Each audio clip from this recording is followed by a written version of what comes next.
당신은 누군가를 돕고 있습니까? 아니면 놓아주지 못하고 있습니까? 어느 날 문득 내가 베푼다고 믿었던 것들이 사실은 붙잡고 있었던 것은 아니었는지 의심이 들 때가 있습니다. 자식을 위해서라고, 친구를 위해서라고. 그 사람이 넘어질까 봐 미리 손을 내밀었던 순간들. 그런데 그 손이 때로는 무겁게 느껴지는 이유는 무엇일까요? 석가모니는 말했습니다. 집착은 선의의 얼굴을 하고 온다고. 우리는 사랑한다는 이름으로, 염려한다는 이름으로, 때로 누군가의 길 위에 서 있습니다. 그것이 돕는 일인지 막는 일인지도 모른 채로.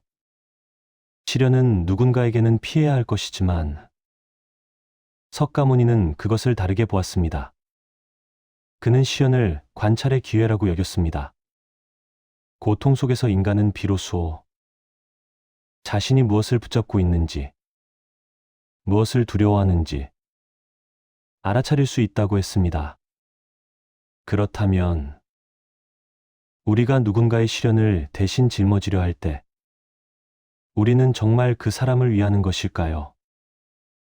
아니면 그 사람이 겪을 고통을 나 자신이 견디지 못해서 막으려는 것일까요?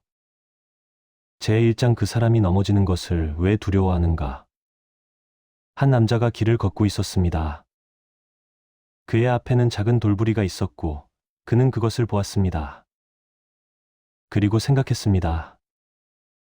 저 돌을 치우지 않으면 다음 사람이 넘어질 것이라고. 그는 돌을 치웠습니다. 다음 날도 그 다음 날도 그는 길 위에 돌을 치웠습니다. 그런데 어느 순간부터 그는 돌이 없는 길을 걸으면서도 불안했습니다. 혹시 내가 보지 못한 돌이 있지는 않을까? 누군가 그 돌에 걸려 넘어지면 어쩌지? 그의 친절은 점점 더 무거워졌습니다. 석가모니는 이렇게 말했습니다. 고통은 집착에서 온다. 그런데 우리는 대개 집착을 욕망과 연결해서 생각합니다. 무언가를 갖고 싶어 하는 마음, 무언가를 놓치고 싶지 않은 마음. 하지만 석가모니가 본 집착은 그보다 더 깊은 곳에 있었습니다. 그것은 누군가를 구해야 한다는 생각 속에도 숨어 있었습니다. 한 스님이 제자에게 물었습니다. 내가 저 사람을 돕는 이유가 무엇이냐? 제자는 대답했습니다. 저 사람이 고통받고 있기 때문입니다. 스님은 다시 물었습니다. 그렇다면 내가 돕지 않으면 너는 편안하냐? 제자는 대답하지 못했습니다. 우리는 종종 상대의 고통이 아니라 그 고통을 보는 나 자신의 불편함을 견디지 못합니다. 그래서 돕습니다. 상대가 나아지기를 바라는 마음보다 내가 안심하고 싶은 마음이 앞서는 순간이 있습니다. 어느 어머니는 딸이 이혼을 하겠다고 했을 때 매일 밤 잠을 이루지 못했습니다. 그녀는 딸에게 말했습니다. 그냥 참고 살아. 세상이 어떻게 보겠니? 딸은 울면서 말했습니다. 엄마는 나를 걱정하는 게 아니라 엄마 자신이 걱정되는 거잖아요. 그 말을 들은 어머니는 한동안 아무 말도 하지 못했습니다. 손끝이 차가워졌습니다. 석가모니는 이것을 자아의 그림자라고 불렀습니다. 우리는 누군가를 위한다고 생각하지만 그 안에는 언제나 나라는 그림자가 드리워져 있습니다. 내가 불안해서, 내가 두려워서, 내가 죄책감을 느끼기 싫어서. 그렇다면 진짜 돕는다는 것은 무엇일까요? 석가모니는 한 번도 누군가를 대신 살아주려 하지 않았습니다. 그는 사람들에게 길을 보여주었지만 그 길을 대신 걸어주지는 않았습니다. 심지어 자신의 아들 라울라에게도 마찬가지였습니다. 라울라가 출가했을 때 석가모니는 그에게 특별한 배려를 하지 않았습니다. 오히려 다른 수행자들보다 더 엄격하게 대했습니다. 어떤 사람들은 이것을 냉정하다고 말했습니다. 하지만 석가모니는 알고 있었습니다. 진짜 자비는 대신 짊어지는 것이 아니라 스스로 설 수 있게 하는 것이라는 사실을. 당신은 지금 누군가의 길 위에 서 있습니까? 아니면 그 사람 곁에 서 있습니까? 그런데 여기서 또 다른 질문이 생깁니다. 그렇다면 우리는 아무것도 하지 말아야 하는 걸까요? 그냥 지켜만 봐야 하는 걸까요? 석가모니는 무관심을 말한 것이 아니었습니다. 그는 다만 우리가 돕는다는 이름으로 무엇을 하고 있는지 제대로 보라고 했습니다. 제2장 선의 속에 숨어 있는 것. 한 남자가 길 잃은 새를 주었습니다. 새는 날개가 부러져 있었고 남자는 그 새를 집으로 데려와 치료했습니다. 매일 먹이를 주고 따뜻한 곳에 두었습니다. 새는 점점 나아졌습니다. 어느 날 날개가 다 나은 새가 창가에서 밖을 바라보고 있었습니다. 남자는 생각했습니다. 이제 날려보내야 한다고. 하지만 그는 창문을 열지 않았습니다. 밖은 위험하니까. 여기가 더 안전하니까. 새는 알지 못한 채 그 집에 남았습니다. 석가모니는 이런 이야기를 한 적이 있습니다. 한 사람이 뱀에 물렸을 때 독을 빼내는 것은 자비입니다. 하지만 그 사람이 다시는 뱀에 물리지 않게 하겠다며 평생 방 안에 가두는 것은 자비가 아니라고. 우리는 때때로 보호한다는 이름으로 가둡니다. 한 아버지가 있었습니다. 아들이 사업을 하겠다고 했을 때 그는 반대했습니다. 실패하면 어쩌려고. 그냥 안정적인 직장 다녀. 아들은 결국 아버지 말을 따랐습니다. 20년이 흘렀습니다. 아들은 안정적인 삶을 살았지만 때때로 창밖을 바라보며 생각했습니다. 만약 그때 시작했다면 어땠을까? 아버지는 아들을 지켰다고 생각했습니다. 하지만 아들은 자신이 지켜졌는지 막혔는지 알 수 없었습니다. 석가모니가 본 것은 이것이었습니다. 선의는 때로 두려움의 다른 이름이라는 것. 우리는 사랑한다고 말하지만 실은 잃을까 봐 두려운 것입니다. 상대가 고통받을까 봐 염려한다고. 하지만 실은 그 고통을 지켜보는 내가 견딜 수 없는 것입니다. 어느 수행자가 석가모니에게 물었습니다. 스승님, 제가 사람들을 돕고 싶은데 어떻게 해야 합니까? 석가모니는 대답했습니다. 먼저 내가 왜 돕고 싶은지 보아라. 수행자는 며칠을 명상했습니다. 그리고 깨달았습니다. 자신이 사람들을 돕고 싶었던 이유는 사람들에게 인정받고 싶었기 때문이라는 것을, 착한 사람이라고 불리고 싶었기 때문이라는 것을. 그는 부끄러웠습니다. 하지만 석가모니는 그를 나무라지 않았습니다. 오히려 말했습니다. 내가 그것을 보았다는 것. 그것이 시작이다. 우리는 완벽하지 않습니다. 우리의 선의 속에는 언제나 불안과 두려움과 욕망이 섞여 있습니다. 중요한 것은 그것을 부정하지 않는 것입니다. 그것을 보는 것입니다. 한 여자가 친구를 도왔습니다. 친구는 경제적으로 어려웠고 그녀는 돈을 빌려주었습니다. 하지만 시간이 지나도 친구는 갚지 않았습니다. 그녀는 화가 났습니다. 그런데 그 화가 어디서 오는지 생각해 보니 자신이 친구에게 기대했던 것이 있었습니다. 고마워할 것이라고, 빚진 사람처럼 행동할 것이라고. 그녀는 돕는 것이 아니라 은혜를 베푸는 것이었습니다. 석가모니는 말했습니다. 진짜 베푼다는 것은 베풀었다는 생각조차 남기지 않는 것이다. 그것을 무상보시 우샹부스라고 했습니다. 흔적을 남기지 않는 베푼. 하지만 그것은 쉽지 않습니다. 우리는 베풀면 기억합니다. 그리고 어딘가에서 그 대가를 바랍니다. 고마움이든 인정이든 변화든 당신이 누군가를 도울 때 당신은 무엇을 기대하고 있습니까? 그렇다면 우리는 어떻게 해야 할까요? 아무것도 기대하지 말아야 할까요? 그것도 또 다른 집착이 아닐까요? 석가모니는 기대하지 말라고 한 것이 아니었습니다. 다만 그 기대가 어디서 오는지 보라고 했습니다. 제3장 대신 살아주려는 마음. 한 어머니가 암 진단을 받았습니다. 그녀에게는 20살 된 딸이 있었습니다. 딸은 매일 병원에 와서 어머니를 돌보았습니다. 밥을 먹였고 손을 잡아주었고 밤새 곁을 지켰습니다. 어느 날 어머니가 딸에게 말했습니다. 이제 그만 가.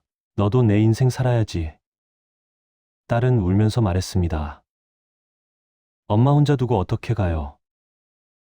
어머니는 딸의 손을 놓으며 말했습니다.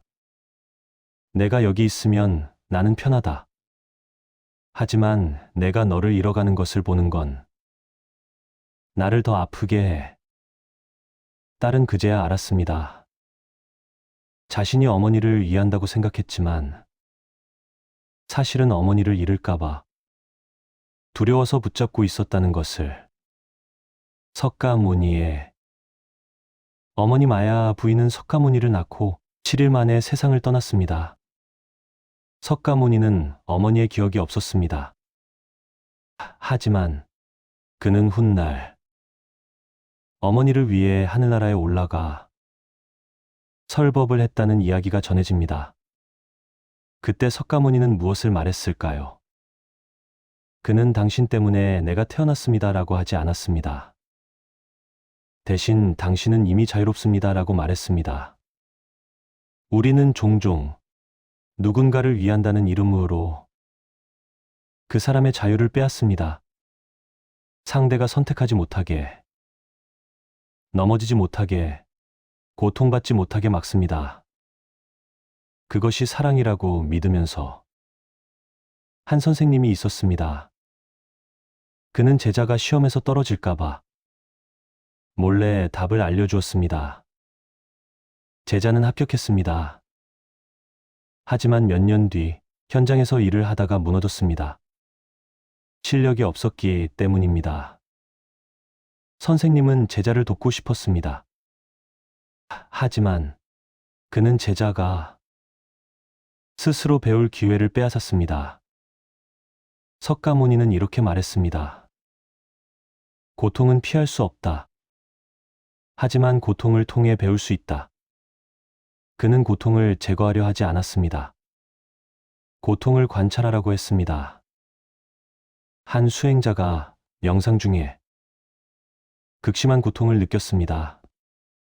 다리가 저리고 허리가 아프고 머리가 지끈거렸습니다. 그는 석가모니에게 달려가 물었습니다. 스승님, 이 고통을 어떻게 없앨 수 있습니까? 석가모니는 대답했습니다. 고통을 없애려 하지 말고 고통이 무엇인지 보아라. 수행자는 다시 자리로 돌아가 앉았습니다.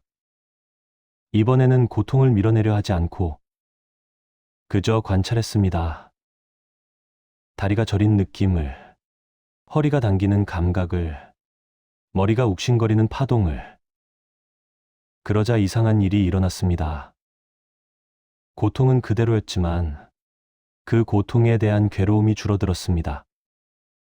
그는 고통과 괴로움이 다르다는 것을 알았습니다. 고통은 느낌이지만 괴로움은 그 느낌에 대한 저항이었습니다. 우리는 누군가의 고통을 보면 그것을 없애주려 합니다. 하지만 석가모니는 달랐습니다. 그는 사람들에게 고통을 피하라고 하지 않았습니다.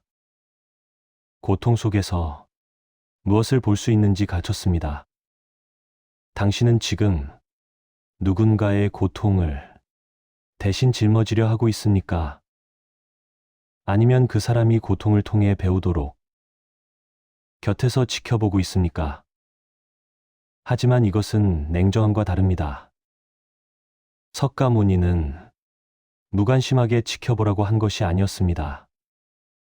그는 다만 돕는 방식이 다를 수 있다고 말했습니다. 대신 살아주는 것이 아니라 함께 있어주는 것. 제4장 자비와 방임의 경계. 한 스님이 길을 가다가 물에 빠진 사람을 보았습니다. 그 사람은 손을 뻗어 살려달라고 외쳤습니다. 스님은 강가에 서서 지켜보았습니다. 그 사람은 점점 더 깊이 빠졌습니다.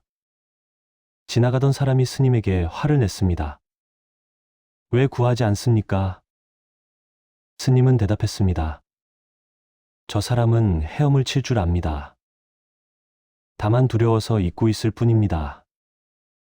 그 순간 물에 빠진 사람은 발버둥을 치다가 자신의 팔이 움직인다는 것을 깨달았습니다. 그리고 스스로 헤엄쳐서 나왔습니다. 이것이 석가모니가 말한 자비입니다. 구해주는 것이 아니라 스스로 구할 수 있다는 것을 알게 하는 것. 하지만 여기에는 위험이 있습니다. 정말로 헤엄을 칠 줄 모르는 사람도 있기 때문입니다. 정말로 손을 내밀어야 할 때도 있기 때문입니다. 석가모니는 이것을 구분할 줄 알았습니다. 어느 날, 한 수행자가 병에 걸렸습니다. 그는 혼자 누워 있었고, 아무도 돌보지 않았습니다. 석가모니는 그를 찾아가 직접 몸을 씻겨주었습니다. 제자들이 물었습니다. 스승님, 왜 직접 하십니까? 저희가 하겠습니다. 석가모니는 말했습니다. 그가 지금 필요한 것은 가르침이 아니라 돌봄이다. 석가모니는 가르침과 돌봄을 구분했습니다. 어떤 순간에는 스스로 일어서게 해야 하고, 어떤 순간에는 손을 잡아주어야 한다는 것을 알았습니다. 문제는 우리가 그 구분을 하지 못한다는 것입니다. 우리는 대개 내가 편한 쪽을 선택합니다. 손을 내미는 것이 편하면 계속 손을 내밀고, 지켜보는 것이 편하면 계속 지켜봅니다. 한 아버지가 아들에게 용돈을 주지 않았습니다. 스스로 벌어서 써봐야 돈의 가치를 안다고 말했습니다. 아들은 아르바이트를 했고 힘들었습니다. 어느 날 아들이 끼니를 거르고 있다는 것을 알게 되었습니다. 아버지는 생각했습니다. 이제 도와줘야 하나, 아니면 계속 지켜봐야 하나. 그는 며칠을 고민했습니다. 그리고 아들에게 물었습니다. 내가 지금 필요한 게 뭐니? 아들은 대답했습니다. 아빠가 믿어주는 거요. 제가 할 수 있다고. 아버지는 그제야 알았습니다. 자신이 고민했던 것은 아들을 위한 것이 아니라 자신의 불안을 어떻게 처리할지에 대한 것이었다는 것을. 석가모니는 말했습니다. 자비는 지혜와 함께 가야 한다. 자비만 있으면 맹목이 되고 지혜만 있으면 냉정이 됩니다. 진짜 돕는다는 것은 상대가 무엇을 필요로 하는지 보는 것입니다. 내가 주고 싶은 것이 아니라 상대가 받을 수 있는 것을. 한 어머니가 딸에게 음식을 만들어 주었습니다. 딸은 다이어트 중이었지만 어머니는 너 너무 말랐다 하며 계속 음식을 권했습니다. 딸은 거절했지만 어머니는 서운해했습니다. 엄마가 해준 건데 왜 안 먹어? 딸은 결국 먹었습니다. 그리고 화장실에 가서 울었습니다. 어머니는 사랑한다고 생각했습니다. 하지만 그것은 딸이 원한 사랑이 아니었습니다. 당신은 지금 상대가 필요로 하는 것을 주고 있습니까? 아니면 당신이 주고 싶은 것을 주고 있습니까? 석가모니는 사람들에게 이렇게 물었습니다. 내가 진짜 자유로워지고 싶은가? 아니면 누군가에게 기대고 싶은가? 이 질문은 돕는 사람에게도 도움받는 사람에게도 던져졌습니다. 제 5장 자유롭게 하는 친절. 석가모니에게는 데바다타라는 사촌이 있었습니다. 데바다타는 석가모니를 질투했고 여러 번 해치려 했습니다. 돌을 굴려 떨어뜨리기도 하고 코끼리를 풀어 공격하게 하기도 했습니다. 제자들은 분노했습니다. 스승님, 저 사람을 멀리 하셔야 합니다. 하지만 석가모니는 데바다타를 쫓아내지 않았습니다. 그렇다고 용서한다고 말하지도 않았습니다. 그는 다만 데바다타가 스스로 선택하도록 두었습니다. 어느 날 데바다타가 병들었습니다. 그는 석가모니를 찾아가려 했지만 도중에 쓰러졌습니다. 석가모니는 그 소식을 듣고도 달려가지 않았습니다. 제자들은 이해할 수 없었습니다. 스승님, 왜 가지 않으십니까? 석가모니는 대답했습니다. 그가 나를 필요로 한다면 그는 올 것이다. 내가 가면 그것은 내가 필요로 하는 것이다. 데바다타는 끝내 오지 않았습니다. 그리고 그렇게 생을 마쳤습니다. 석가모니는 슬퍼하지 않았습니다. 화내지도 않았습니다. 다만 말했습니다. 그도 언젠가는 깨달을 것이다. 이것이 석가모니가 본 자유였습니다. 상대가 선택할 권리, 넘어질 권리, 후회할 권리까지 존중하는 것. 우리는 대개 그것을 견디지 못합니다. 사랑하는 사람이 잘못된 길을 가는 것을 보면 막고 싶어집니다. 넘어지는 것을 보면 잡고 싶어집니다. 하지만 석가모니는 알았습니다. 진짜 사랑은 잡는 것이 아니라 놓아주는 것이라는 것을. 한 할머니가 손자에게 말했습니다. 내가 하고 싶은 대로 해. 할머니는 내 편이야.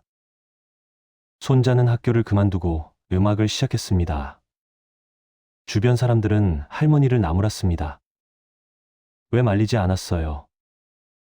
저러다 망하면 어쩌려고? 할머니는 대답했습니다.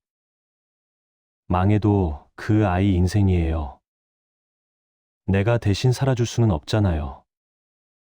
몇 년 뒤 손자는 실패했습니다. 돈도 벌지 못했고 꿈도 이루지 못했습니다. 그는 할머니에게 돌아와 울었습니다. 할머니는 그의 머리를 쓰다듬으며 말했습니다. 이제 뭘 하고 싶니? 손자는 말했습니다. 다시 해보고 싶어요. 이번엔 제대로. 할머니는 웃었습니다. 그 할머니는 손자를 포기한 것이 아니었습니다. 오히려 손자를 믿었습니다. 넘어져도 일어설 수 있는 사람이라고. 석가모니가 말한 자비는 이것이었습니다. 구해주는 것이 아니라 스스로 일어설 수 있다는 것을 믿어주는 것. 하지만 이것은 쉽지 않습니다. 믿는다는 것은 지켜보는 동안의 불안을 견디는 것이기 때문입니다. 한 남자가 아내에게 말했습니다. 당신이 힘들어하는 모습을 보면 나도 괴로워. 아내는 대답했습니다. 그럼 당신은 나를 위해 괴로워하는 거야? 아니면 당신 자신 때문에 괴로워하는 거야? 남자는 한참을 말하지 못했습니다. 석가모니는 이렇게 말했습니다. 진짜 함께한다는 것은 상대의 고통을 없애주는 것이 아니라 그 고통 곁에 있어주는 것이다. 당신은 지금 누군가의 곁에 있습니까? 아니면 그 사람을 대신 살려고 하고 있습니까? 7. 에필로그. 석가모니는 말년에 제자들에게 마지막 가르침을 남겼습니다. 자신을 등불로 삼고 자신을 의지처로 삼으라. 그는 자신조차 의지하지 말라고 했습니다. 어떤 제자들은 슬퍼했습니다. 스승님이 떠나시면 우리는 어떻게 합니까? 석가모니는 대답했습니다. 내가 있어도 결국 걷는 것은 너희였다. 그는 죽는 순간까지 누구도 대신 살아주지 않았습니다. 우리는 지금 누군가를 사랑한다는 이름으로 무엇을 하고 있습니까? 돕고 있습니까? 붙잡고 있습니까? 곁에 있습니까? 길을 막고 있습니까? 한 어머니가 아들을 떠나보냈습니다. 아들은 멀리 유학을 갔고 어머니는 혼자 남았습니다. 처음에는 불안했습니다. 밥은 먹는지, 아프지는 않은지, 외롭지는 않은지. 하지만 시간이 지나면서 어머니는 알았습니다. 자신이 아들을 놓아준 것이 아니라 아들이 자신을 놓아주었다는 것을. 그리고 그것이 진짜 사랑이라는 것을. 석가모니는 시련을 피해야 할 것으로 보지 않았습니다. 오히려 그 안에서 우리가 무엇을 붙잡고 있는지 볼 수 있다고 했습니다. 당신은 지금 무엇을 붙잡고 있습니까? 놓아주면 사라질 것 같아서 두려운 것이 있습니까? 그 두려움 너머에 진짜 자유가 있다는 것을 아십니까? 석가모니는 답을 주지 않았습니다. 다만 질문을 남겼습니다. 당신은 지금 누구를 자유롭게 하고 있습니까? 여러분의 마음에 평안이 깃들기를 바랍니다. 오늘도 이 자리에 함께해 주셔서 고맙습니다. 나무아미타불 관세음보살